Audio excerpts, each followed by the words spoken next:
Yes. Good morning, everyone. Hi there. Kim and Deb here from A Season for Primitives. It's a gloomy Saturday, but it's a good Saturday.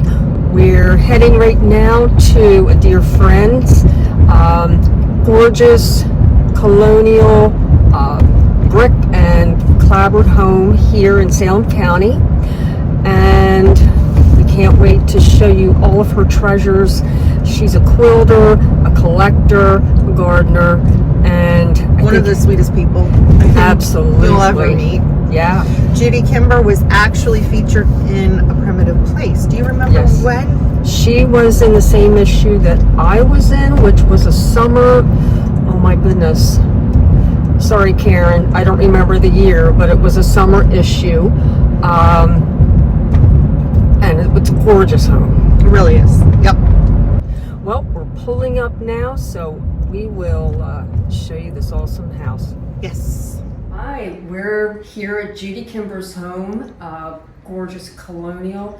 And Judy, tell us a little bit about your home.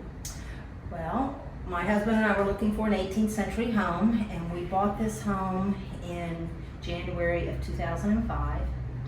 And since then, I've not done a lot of renovations or updating to it because I wanted to keep it original. But we had to do the normal things like painting.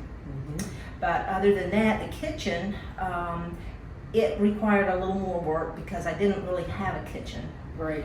And so we had a carpenter come in and put down a floor from a log cabin. So this is not the original flooring. And then we also had a cabinet maker come in and do some cabinetry work for us. How old is your home? This house was built around 1700. This room in the kitchen is the original part of the house. It started out as a 1/1, and as the years progressed and people got a little more money in their pocket, they added on. So this room was built around 1700. And the only reason I know is because it was sold off as part of a land that James Sharon, the sheriff, owned at that time. And when he was killed by his slave, then this was auctioned off sheriff's auction. And this house was part of the estate. Okay. That's really interesting. Yes, it is. How about that? So this house was purchased. I haven't been able to really record, get into the records to find out who owned it between then and 1765. But in 1765, Richard Miller bought it, and Elizabeth Wister, the granddaughter, they married, and they lived in this house until the early 1800s.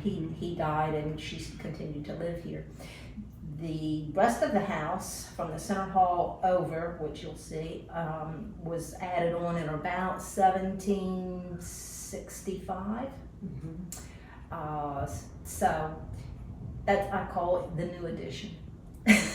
Of the house. The new addition. Well, you're in for a real treat. So sit back, get your cup of tea or coffee, and take a walk with us.